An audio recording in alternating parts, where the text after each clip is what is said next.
Hello everyone, welcome to my channel. तो हमारे class 7th के स्टूडेंट, हमारा चैप्टर चल रहा है एक्सपोनेंट एंड पावर्स और हमने हमारी प्रीवियस वीडियो में एक्सरसाइज 11.3 से क्वेश्चन नंबर 2 तक कंप्लीट कर लिया है। आज हम लोग करने वाले हैं क्वेश्चन नंबर 3। तो चलिए करते हैं वीडियो को स्टार्ट। ये देखिए क्या कहा है क्वेश्चन में, express the following numbers in standard form. हमें कुछ नंबर्स दिए हैं, इन्हें हमें किस फॉर्म में शो करना है, स्टैंडर्ड फॉर्म में शो करना है। तो सबसे पहले आपके मन में क्वेश्चन आएगा कि स्टैंडर्ड फॉर्म में हम क्यों नंबर को शो करते हैं। देखिए कई बार बड़े बड़े नंबर्स होते हैं तो उन्हें हमें जब शॉर्ट में करके लिखना होता है तो हम उन्हें स्टैंडर्ड फॉर्म में लिखते हैं। और स्टैंडर्ड फॉर्म में लिखने का क्या रूल होता है कि हम जो भी नंबर है उसे 10 के पावर के फॉर्म में लिखते हैं, क्योंकि हमारा जो चैप्टर है एक्सपोनेंट एंड पावर, तो इसमें आपको ये बताया जाएगा कि पावर के फॉर्म में आप किस तरीके से नंबर को छोटा करके लिख सकते हैं। तो ये देखिए सबसे पहले आप देखिए यहाँ पे इस नंबर में आपको कोई भी डेसिमल पॉइंट दिखाई दे रहा है? नहीं दिखाई दे रहा है, राइट। लेकिन इसमें डेसिमल होता है जब किसी नंबर में यहाँ डेसिमल नहीं है तो डेसिमल कहाँ प्रेजेंट होता है? डेसिमल एकदम एंड में प्रेजेंट होता है, राइट। देखिए ये देखिए जैसे ये नंबर है 5, इसके साथ कितने जीरो हैं? 3 4 5 6 7। ये देखिए 1 2। तो देखिए ये डेसिमल कहाँ पे प्रेजेंट है? यहाँ पे ये डेसिमल प्रेजेंट है, ओके। तो स्टैंडर्ड फॉर्म में लिखने का क्या रूल होता है कि ये जो पॉइंट है, पॉइंट के बाद लेफ्ट में एक डिजिट प्रेजेंट होना चाहिए। पॉइंट के बाद क्या होना चाहिए? लेफ्ट में एक डिजिट, 1 डिजिट प्रेजेंट होना चाहिए। तो पॉइंट को हम कितने डिजिट शिफ्ट कर रहे हैं? ये देखिए 1 2 3 4 5 6 7। पॉइंट को हम 7 डिजिट शिफ्ट कर रहे हैं, ओके। तो ये देखिए ये 5 है, पॉइंट को मैं यहाँ ले आई, ओके। 5 पॉइंट के बाद मैंने 0 लगा दिया, ओके। 5.0 मल्टीप्लाई बाय, अब हमें 10 के पावर के फॉर्म में लिखना है, ओके। तो 10, अब 10 का पावर हमें कितना लेना है? 10 का पावर हमें उतना ही लेना है जितना डिजिट हमने पॉइंट को शिफ्ट किया है। तो देखिए पॉइंट को हमने कितने डिजिट शिफ्ट किया है? 1 2 3 4 5 6 7। 7 डिजिट्स हमने पॉइंट को शिफ्ट किया है। पॉइंट को हम यहाँ लेके आए हैं तो इसीलिए 10 raise to the power 7, okay. अब जब आप 5 का multiply 10 raise to the power 7 के साथ करेंगे तो आपको सेम यही नंबर मिल जाएगा। तो इस तरीके से नंबर को हम छोटा करके 10 के पावर के फॉर्म में जब लिखते हैं तो वो होता है स्टैंडर्ड फॉर्म, ओके। अब देखिए पॉइंट के बाद 0 है तो पॉइंट के बाद के 0 का कोई भी मीनिंग नहीं होता है। पॉइंट के बाद अगर कोई नंबर होता है तो उसे हमें शो करना पड़ता है, नंबर को हम नेग्लेक्ट नहीं कर सकते। लेकिन पॉइंट के बाद अगर 0 है तो उसे हम नहीं लिखेंगे तो कोई इश्यू नहीं है। आप डायरेक्ट इस नंबर को कैसे लिख सकते हैं? 5 × 10 रेज़ टू द पावर 7, क्योंकि पॉइंट के बाद कोई भी नंबर नहीं है, पॉइंट के बाद क्या है? 0 है, इसीलिए हम इसे directly 5 × 10 raise to the power 7 show कर सकते हैं। So this will be your final answer, ये आपका फाइनल आंसर होगा, ओके। तो आई होप डियर स्टूडेंट्स आपको क्वेश्चन समझ में आया होगा। अब देखिए सेम ये नंबर है, सबसे पहले आप ये जो लेफ्ट में एक डिजिट है इसे कॉपी कर लीजिए, ठीक है। लेफ्ट में यहाँ पे सारे 0 हैं, सारे 0 हैं, कोई भी नंबर नहीं है। लेफ्ट में आपका डिजिट, एक डिजिट है 7, इसको मैंने ले लिया है। पॉइंट मुझे कहाँ लेना है? यहाँ मुझे पॉइंट लेना है, ओके। पॉइंट के बाद मैंने 0 लगा दिया। अभी देखिए 10 का पावर मैं कितना लूँगी?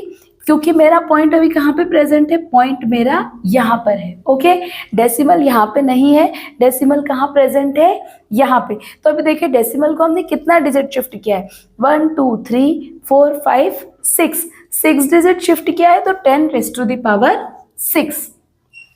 अगेन जो मैं आपको समझाना चाह रही हूँ कि पॉइंट के बाद इस यहाँ देखिए कोई 7 के बाद कोई भी नंबर्स नहीं है, सिर्फ 0 है। तो हम यहाँ पे इसे 7 multiply by 10 raise to the power 6 लिख सकते हैं। हाँ, अगर यहाँ पे 7 के बाद कोई नंबर होते तो हमें पॉइंट के बाद वो नंबर शो करने होते, बट यहाँ कोई भी नंबर नहीं है। So we will write 7 multiply by 10 raise to the power 6। This will be your final answer. तो इस तरीके से स्टैंडर्ड फॉर्म बिल्कुल इजी है और आपको कोई भी डिफिकल्टी नहीं होगी। देखिए अब देखिए यहाँ पे ये जो नंबर है इसमें थोड़ा सा आपको, हमने जो अभी 2 प्रीवियसली क्वेश्चन किए, जो हमने 2 क्वेश्चन किए, इनमें क्या था कि यहाँ पे 0 के ही फॉर्म थे, कोई भी दूसरे डिजिट्स, दूसरे नंबर्स नहीं थे। लेकिन यहाँ पे देखिए अभी यहाँ पे दूसरे नंबर नंबर भी प्रेजेंट है। जैसा मैंने आपको बताया, सबसे पहले आप नंबर को कॉपी कर लो, 1 2 1 2 3। ओके, अभी देखिए पॉइंट आपका कहाँ है, यहाँ है आपका पॉइंट, राइट। अब मैंने क्या बोला, स्टैंडर्ड फॉर्म में लिखने का क्या रूल होता है कि पॉइंट के बाद हमेशा एक डिजिट लेफ्ट में प्रेजेंट होना चाहिए, यानी कि पॉइंट को हमें कहाँ ले जाना है, यहाँ। तो सबसे पहले तो हम लिख लेंगे 3 पॉइंट। ओके, ये नंबर आपको कॉपी करना पड़ेगा, 1 8 6 5, राइट। अब देखिए मल्टीप्लाई बाय 10 रेज़ टू, अब 10 का पावर हमें कितना लेना है, 10 का पावर हमें उतना ही लेना है जितना डिजिट हम पॉइंट को शिफ्ट कर रहे हैं। तो देखिए 1 2 3 4 5 6 7 8 9, हम पॉइंट को कितने डिजिट शिफ्ट कर रहे हैं, 9 digit. So 10 raise to the power कितना लेंगे हम, 9। This will be our final answer. देखिए जब आप 3.1865 का multiply 10 raise to the power 9 के साथ करेंगे, then you will get this answer. Okay, then you will get this answer. So this will be our final answer. अभी देखिए यहाँ पे, देखिए यहाँ पे भी पहले आप नंबर को कॉपी करेंगे, नंबर कॉपी किया हमने। अब देखिए कहाँ पे पॉइंट अभी कहाँ प्रेजेंट है, यहाँ पे प्रेजेंट है, और हमें कहाँ ले जाना है पॉइंट, यहाँ पे, क्योंकि पॉइंट के बाद हमें लेफ्ट में एक डिजिट चाहिए। तो देखिए पहले मैं नंबर को कॉपी कर लूँगी, 3.90878 मल्टीप्लाई बाय 10 रेज़ टू दी।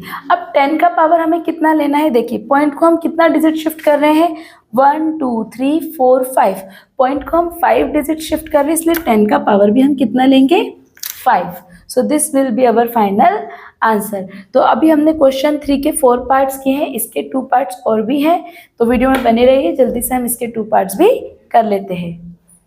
ये देखिए पार्ट 5, यहाँ पे क्या है, अब आपको यहाँ पे ये 2 क्वेश्चन के पैटर्न थोड़े से अलग हैं। यहाँ पे देखिए पॉइंट आपको यहाँ पे दिया हुआ है, डेसिमल आपको गिवन है, तो अभी हमें डेसिमल को कहाँ शिफ्ट करना है, डेसिमल को हमें यहाँ शिफ्ट करना है, क्योंकि हमें पॉइंट के बाद लेफ्ट में एक डिजिट चाहिए, राइट। तो अभी देखिए पॉइंट को हम कितने डिजिट शिफ्ट करेंगे, 1 2 3 4 डिजिट ही शिफ्ट कर रहे हैं ना। देखिए सबसे पहले आप लिख लीजिए 3 और इस पॉइंट को यहाँ ले लीजिए और नंबर को आप एज इट इज कॉपी कर लीजिए। हो गया इतना। Now then multiply by 10। अभी देखिए 10 का पावर हमें कितना लेना है, जितना डिजिट हमने पॉइंट को शिफ्ट किया है।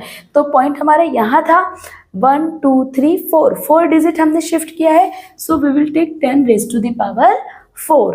तो हमें ज़्यादा कुछ भी नहीं करना है। This will be our final answer. हमें सिर्फ ये ध्यान रखना है कि पॉइंट के बाद हमें लेफ्ट में एक डिजिट होना चाहिए और पॉइंट को हमने जितना डिजिट शिफ्ट किया है उतने ही हमें 10 की पावर लिखनी है, राइट।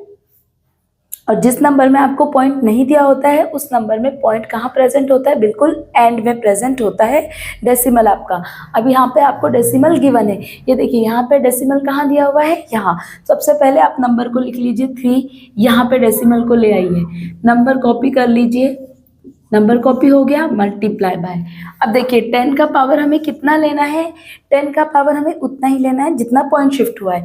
तो 1 2 3 हमने कितने डिजिट शिफ्ट किया, 3 digit. So 10 raise to the power 3, 10 का पावर हम कितना लेंगे, 3। तो this will be our final answer. और ये जो स्टैंडर्ड फॉर्म होते हैं, जब आप इनका मल्टीप्लाई करेंगे 10 रेज़ टू द पावर 3 का मतलब क्या, 1 के साथ 3 0, 10 का मल्टीप्लाई 3 टाइम्स। तो 10 का मल्टीप्लाई 3 टाइम्स जब आप करेंगे तो क्या आएगा, 1000। और जब आप इस नंबर का मल्टीप्लाई 1000 के साथ करेंगे then you will get this answer. Okay, तो ये जो स्टैंडर्ड फॉर्म होते हैं बड़े बड़े कंपनीज में यूज़ होते हैं, जहाँ हमें बड़े बड़े नंबर्स का जो डाटा होता है उन्हें शॉर्ट फॉर्म में करके लिखना होता है, तो हम उन्हें 10 के पावर के फॉर्म में लिखते हैं। तो आई होप डियर स्टूडेंट्स आपने क्वेश्चन बहुत अच्छे से समझा होगा। तो अभी हमारे नेक्स्ट वीडियो में इस एक्सरसाइज का एक लास्ट क्वेश्चन बचा है, क्वेश्चन नंबर 4, वो हम करेंगे।